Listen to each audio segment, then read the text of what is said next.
Good afternoon, distinguished ladies and gentlemen.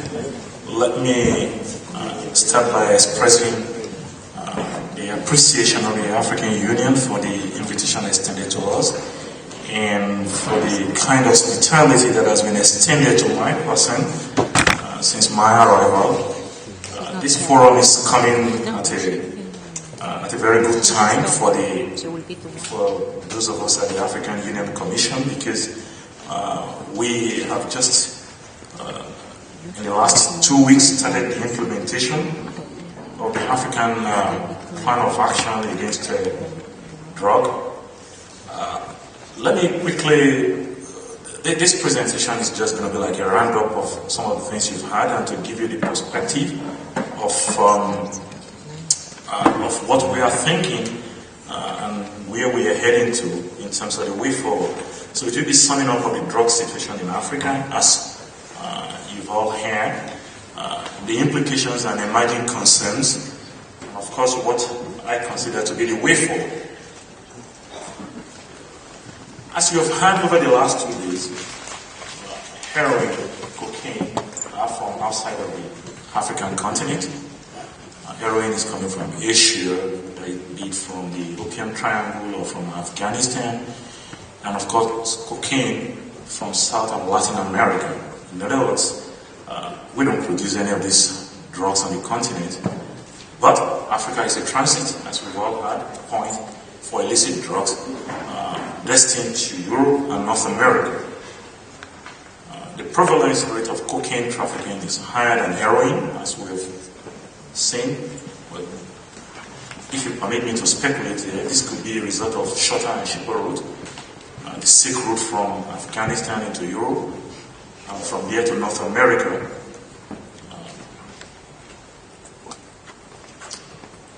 But there are implications. Drug trafficking is demand and supply driven, where the demand is very high, as we now have the cocaine epidemic in Europe. Of course, suppliers will devise all sorts of means to get across, even sometimes where demand is constant. Suppliers will always find some innovative ways of improving their supply. So the cocaine epidemic in Europe has led to increase, but with traditional route from Latin America into Europe under severe threat. Perhaps here again is speculation due to increased policing and the raging war in Mexico. Cocaine suppliers have continuously sought less vulnerable routes through Africa, especially West Africa, and to some limited extent Southern Africa, as the seizure statistics from the UNODC had shown, and my colleague has tried to show some of those statistics in his presentation. Drug trafficking is controlled by transnational organized criminal groups, and they have targeted politically weak and post-conflict states where the criminal justice system has either collapsed, weak, or just been rebuilt. Organized criminal groups constitute a threat to democratic governance and rule of law. Fortunately, one of our member states has been described as a narco state, the first of its type in the world. Process of crime in general, and those of narcotic drugs in particular, distorts the economy and political system, and further corrupt an already corrupt system. Well, of course, there is a nexus between organized criminal groups involved in trafficking, and trafficking in whatever form, whether it's drug, human, firearms, and of course with terrorism, as process of one venture is used to finance the other through elaborate money laundering. We have this good experience on the continent. But the figures that has been presented, especially by Professor Obot, and also from the UNODC, also shows more serious and disturbing trend. Let's start with cannabis. While Africa is a transit point for cocaine and heroin from other continents, the statistics show that we have all, what we have all known, cannabis is the #1 drug problem in Africa. It is widely cultivated, as the seizure statistics show. Cannabis is the most widely consumed and abused, especially among the youth. Although cannabis remains an illicit drug under the Single Convention, as amended by the 1972 Protocol, but it has been decriminalized in some parts of the world. This has implications, especially for a continent that is in dire need of assistance. Quite often, what we get is, well, without being told directly, we don't, it's your problem, cannabis to us is decriminalized, it's not a problem as such, so we often don't get technical assistance. African countries have not been given the required assistance to tackle the problem of cannabis. Rather, most of the technical assistance received by our member states from our partners have been geared towards interdicting cocaine and heroin, and they have mostly been targeted at the borders. Some of the statistics that also Professor Obot has shown also show a disturbing trend in the use and abuse of synthetic drugs, such as the amphetamine type stimulants ATS, methamphetamine, methacolone, and other undefined psychotropic substances. Most of the seizures reported by member states were from street peddlers, which means most of these drugs are being consumed in Africa. Also, there are reports of illicit laboratories being discovered and seized by authorities in some regions, especially in Southern Africa. They include illicit laboratories for methamphetamine, for synthetic stimulants such as methaqualone, depressants such as Mandras, GHB, and methacolone, for cannabis and for cocaine. Cocaine and heroin and other opiates. History of drug use has shown that in the medium to long run, transit countries will also start using drug.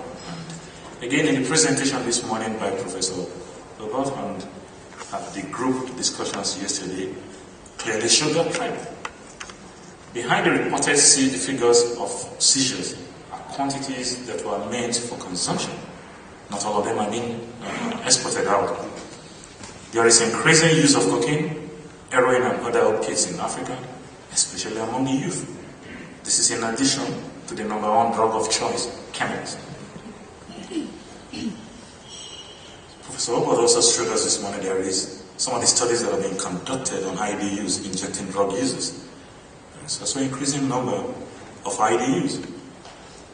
And of course, with drugs, as he pointed out, that the correlation between drug use and HIV in Africa has to do with risk-taking behavior, with influence of drug use. Well, all these portend danger for the continent, as it points to another round of the spread of HIV/AIDS, whose infection rate has either begun to stabilize on the continent. Now, what are the way forwards that we have had? This morning, David told us that drug problems are preventable and treatable. So universal access to treatment, universal access to recovery, of course universal access to development.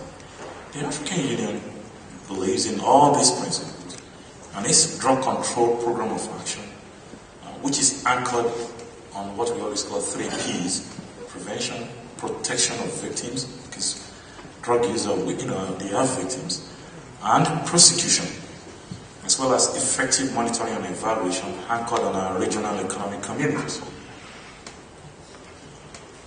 Narcotic drug control required a balanced and integrated approach that combines supply reduction measures, strong law enforcement, interdiction, intelligence-led policing, and crop eradication.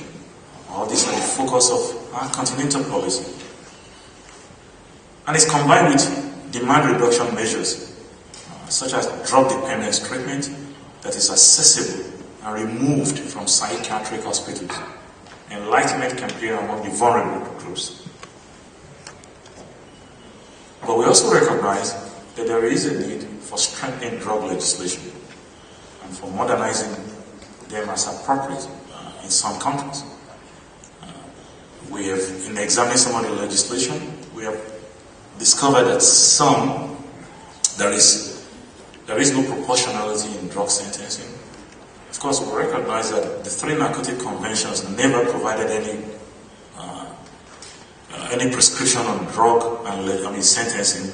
Nevertheless, there are quite parameters and good guides within the 1988 convention. We also recognize that there must be a robust anti-money laundering regime that covers a wide range of predicate offenses with efficient confiscation system that include both conviction-based system and non-conviction, that is confiscation area, as well as alternative means of livelihood to cannabis farmers, similar to alternative development being provided to coca farmers in Latin America. Unless we are able to do something like this, then people will still be motivated to continue cultivation of cannabis. What about our partners? Our partners must ensure that technical assistance given to our member states reflect this balanced and integrated approach, which hitherto is not the case. Like I said earlier, most of the assistance presently offered are geared towards interdiction at the borders, with minimal emphasis on demand reduction that will reduce demand for drugs and addressing the problem of cannabis on the continent. We need assistance in the implementation of the EU Plan of Action for Drug Control, and of course the ECOWAS, as again Professor Obot mentioned this morning, because ECOWAS, given some of the problems highlighted earlier, that developed on its own its drug control and plan of action. Cannabis is a major drug problem, as we've had consistently on the continent. But frankly, we don't know the extent of the prevalent rate. Assistance is required in generating reliable data, not just for cannabis, but even for drug use on the continent. Let me emphasize this. For the African Union Commission, legalization of cannabis is not under consideration. There are few, if any, treatment centers for substance abuse. Here again, assistance is required in setting up treatment centers and integrating them into primary health care. We hardly have any clearly defined treatment protocol. We need to have one. Let me conclude, since I'm only giving summary. And I was happy when I saw a similar quotation just this afternoon being quoted when the Secretary General in one of the breakout sessions. Let me conclude with a quotation from the UN Secretary General Ban Ki-moon in his remark to the Security Council meeting on drug trafficking as a threat to international peace and security on 8 December 2009. It contains that drug trafficking does not respect borders. Most of all, it does not respect people. It is a menace to the health of societies and individuals alike. It is associated with horrific abuse of women in particular. Those who run trafficking operations are ruthless and often murderous. We must pursue them and thwart them with the full force of the law and international resolve. If I may add to the Secretary General, this is mine. Drug control is a shared responsibility. Thank you for your attention.